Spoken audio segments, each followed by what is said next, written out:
በሰራነው ማሽን የጌታችንን ስቅለት በቀጥታ አይተናል። ከምድረ ገጽ የጠፋ ቲያትርንም ተመልክተናል። የሮምን የከፍታ ዘመን በመደነቅ እዛው ያለን ያህል ታዝበናል።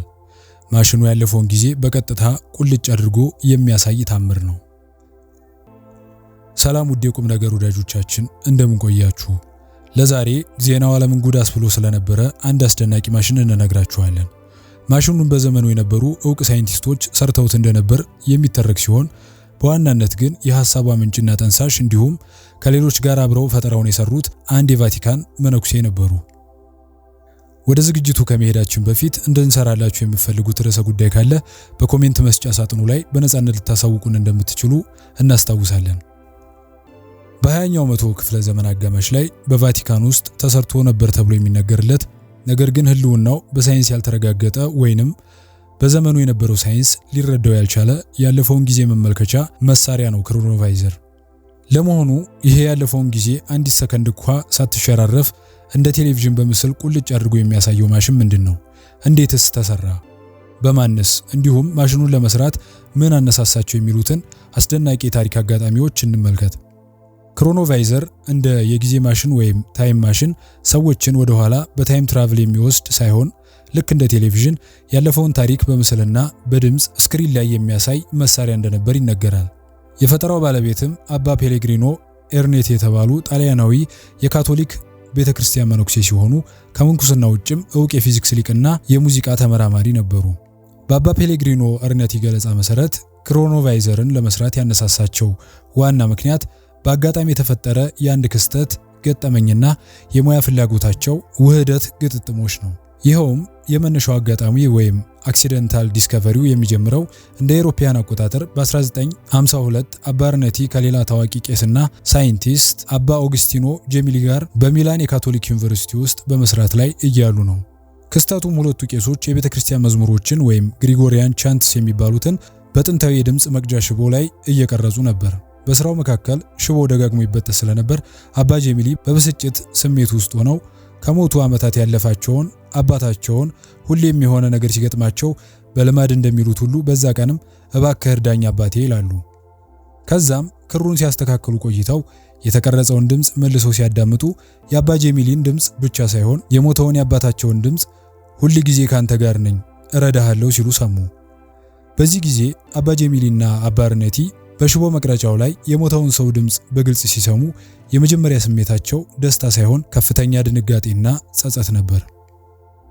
በክርስትና አስተምሮ መሰረት ከሙታን ጋር መነጋገር ወይም ሙታንን መጥራት ኒክሮማንሲ በጥብቅ የተከለከለ በመሆኑ ይሄ ገጠመኝ እንዳደገኛና ከአጋንንት ጋር እንደተደረገ ግንኙነት ይቆጠራል። በመሆኑም አባ ጄሚሊ ሳላውቅ ከአጋንንት ጋር ተነጋገርኩ ይሆን ይህ ምትሃት ነው ወይስ ሳይንስ የሚል ከፍተኛ የህሊና ወቀሳ ውስጥ ገቡ።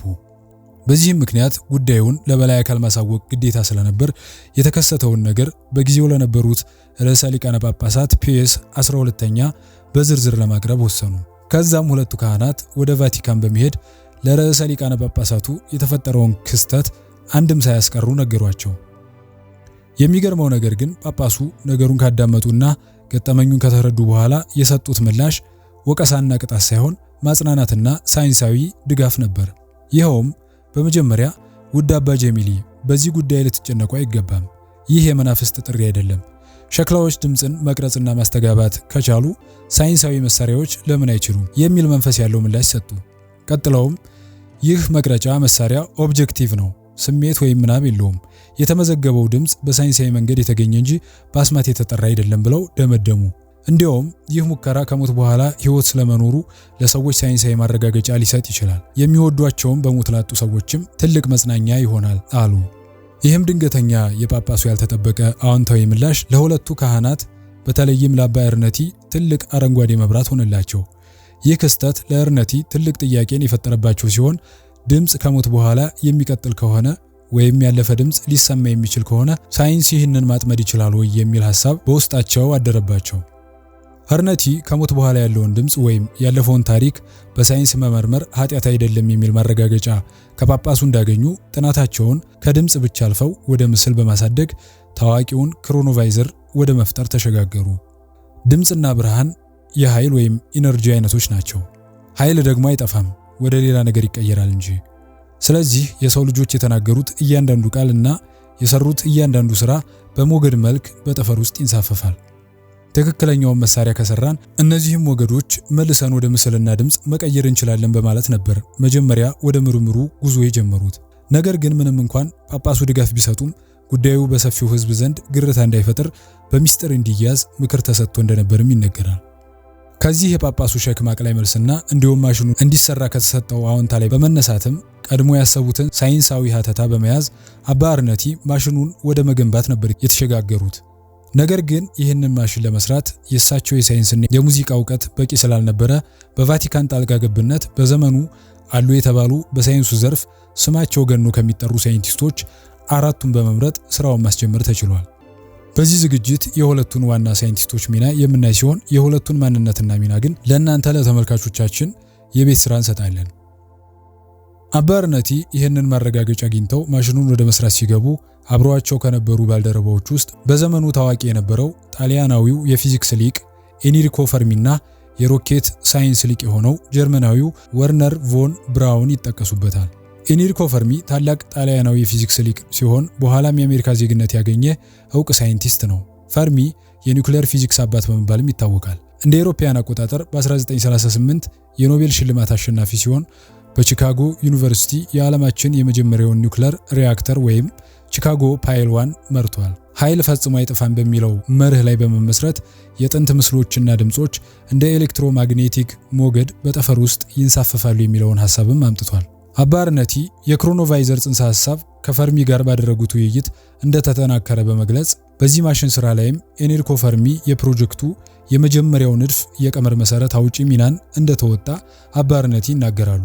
ሌላኛው በዚህ ስራ ላይ ስሙ የሚጠቀሰው ሳይንቲስት ጀርመናዊው ወርነር ቮን ብራውን ሲሆን በመጀመሪያ ለናዚ ጀርመን የቪቱ ሮኬቶችን በመስራት በኋላም ለአሜሪካ የጠፈር መርሃ ግብር የአፖሎ የሳተርን ቪ ሮኬት አርኪቴክት በመሆን የሰራ እጅግ የታወቀ የሮኬት ሳይንስ ባለሙያ ነው። የናሳ የአፖሎ የጨረቃ መርሃ ግብር ቁልፍ ሰው እንደነበር የሚጠቀሰው ወርነር ቮን ብራውን እጅግ በጣም የረቀቁ የቴክኖሎጂ አፕሊኬሽኖችን ወይም አድቫንስድ ኢንጂነሪንግ ተግባራዊ ለማድረግና ማሽኑ ወይም ክሮኖቫይዘሩን ለማገዝ የጠፉ የኃይል ሞገዶችን ለመሰብሰብ የሚረዱ ልዩ አንቴናዎችን ለመስራት ዕውቀቱን በመጠቀም በኤንሪኮ ፈርሚ ቀመር ወረቀት ላይ ያረፈውን ንድፍ ግዘፍ ነስቶ እንዲገነባና እውን እንዲሆን ማድረግ ችሏል። ማሽኑ በእነዚህ በዘመኑ በነበሩ የሳይንስ ሊቃውንት ትብብር እውን ሆኖ ከተገነባ በኋላም በመነኩሴው ሀተታ መሰረት ሳይንሳዊ ትንታኔዎችን መሰረት በማድረግ ቀጥታ ወደ ሙከራ ነበር የተገባው።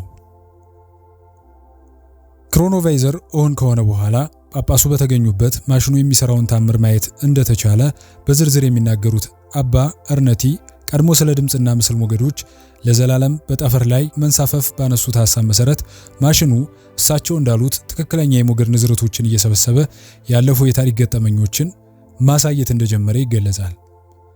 በክሮኖቫይዘሩ ታይተዋል ተብሎ በታሪክ እስካሁን ከሚነገሩት ዋና ዋና ዓለምን ካነጋገሩ የታሪክ ገጠመኞች ውስጥ የጌታችንን የስቅለት ቀን በቴሌቪዥን እንደሚያዩ ሁሉ መመልከታቸውንና ይህንን የሰው ልጆችን ታሪክ ለዘላለም የቀየረ ክስተት ከጸሎተ ሐሙስ ጀምረው እንዳዩ አባ አርነቲ ተናግረዋል። ከዚህም በተጨማሪ የሮማ ሴኔት ስብሰባዎችንና የታዋቂውን የሮም ፈላስፋ ሲሲሮን ንግግሮች እንዲሁም ኩዊንተስ ኢነስ የተባለ የጥንት ሮማዊ ጸሐፊ የጻፈውንና ከታሪክ መዝገብ የጠፋ ቴስተስ የተሰኘ ቲያትር ሲተወን አይተናል በማለት የቲያትር ጽሑፉን ጽፈው አቅርበዋል። የዚህን ቲያትር ጽሑፈ ተውኔት ከማቅረብ ባሻገርም የጌታችንን ስቅለት ከማሽኑ ላይ በፎቶ ያቀረቡ ሲሆን ሁለቱ ማሽኑን አብረው ሰርተዋል የተባሉ ሳይንቲስቶች ከዚህ ዓለም በሞት ከተለዩም በኋላ አባ ፔሌግሪኖ ኤርኔቲ በተለያዩ የሳይንስ ጉባኤዎች ላይ በመገኘት ስለ ክሮኖቫይዘሩ ንግግሮችን ያደርጉ ነበር። ነገር ግን ስለዚህ ለማመን ስለሚከብድ ማሽን የሚናገሩትን ነገር ብዙዎች ለመቀበል የሚያዳግትና ከአእምሮ በላይ በመሆኑ መነኩሴውን እንደ ውሸታም በመቁጠር ማንም ሊቀበላቸው አልቻለም ነበር። በተለይም የክርስቶስ ምስል ነው ብለው ያቀረቡት በጣሊያን በዘመኑ ከነበረ የኢየሱስ ምስል ላይ የተነሳ ነው መባሉና የጥንቱን ቲያትር እያየው ጽፌዋለሁ ብለው ያቀረቡት ጽሑፈ ተውኔትም ላይ ተውኔቱ በዘመኑ ሊጠቀማቸው የማይችሉ የላቲን ቃላት ስለተገኙበት ምስክርነታቸውን ታማኝነት አሰጥቶታል። አባ አርነቲ ከሃይማኖታዊ ታሪክ ባሻገር ዋነኛ ፍላጎታቸው ስለጠፉ የጥንት ሙዚቃዎች ማወቅ ነበር። በተለይም በጥንቷ ግሪክና ሮም የነበሩ ሙዚቃዎች እንዴት ይዜሙ እንደነበር መስማት ይፈልጉ ነበር። ክሮኖቫይዘርን ለመስራት ካነሳሷቸው ዋና ዋና ምክንያቶች አንዱ በሮማዊ ጸሐፊ ኩዊንተስ ሲነስ የተጻፈውንና ከታሪክ የጠፋውን ቴስተስ የተባለውን ቲያትር ትክክለኛ አቀራረብና ዜማ ለማግኘት ነበር ተብሎ ይነገራል። በመሆኑም ማሽኑ የራሳቸው ምናባዊ ፈጠራ እንጂ በእውኑ ያልነበረ እንደሆነ ብዙዎች ይከራከራሉ። ነገር ግን አባ አርነቲ በግልም ለሌላ ላንድ የሌላ ሀገር መነኩሴ ማሽኑ የተለያዩ ሀገራት ሚስጥራትን በተፈለገበት ሰዓት ማየት ስለሚያስችል ቫቲካን ዓለምን ካደጋ ለመጠበቅ ስትል ማሽኑ በጥንቃቄ ከአገልግሎት ውጭ ሆኖ እንዲጠፋ እንዳደረገች እንደገለጹለት መነኩሴው በመጽሐፍ ጠቅሰዋል። ከዚህ ሁሉ ነገር በላይ ግን የዚህ ክሮኖቫይዘር የተባለ ያለፈውን የታሪክ ክስተት የሚያሳይ ማሽን ታሪክ እውነት መሆን ወይም በመነኩሴ የተፈጠረ ዘመናዊ ውሸት ብዙዎች ቡድን ይዘው እስከዛሬ የሚጨቃጨቁበት ጉዳይ ቢሆንም በዘመናችን ያሉ የሴራ ንድፈ ሐሳብ ተሟጋቾች ግን በእርግጥም ማሽኑ በትክክል እንደተሰራና አሁን ድረስ ቫቲካን በሚስጥር እንደምትጠቀምበት ይገልጻሉ። ክሮኖቫይዘር በሳይንስ ዓለም ተቀባይነት የሌለው ነገር ግን በምስጢራዊ ታሪኮች አድናቂዎች ዘንድ የሚዘወተር ታሪክ ነው። ቴክኖሎጂንና ሃይማኖትን ለማስታረቅ የተፈጠረ ተረት ተብሎም ነገሩ በማይዋጥላቸው ዘንድም ይገለጻል። ውድ የቁም ነገር ወዳጆቻችን ስለዚህ አስደናቂ ማሽን እናንተስ ምን ትላላችሁ? ሐሳባችሁን በሐሳብ መስጫው ላይ አጋሩን። በቀጣይ እስከምንገናኝ ሰናይ ጊዜ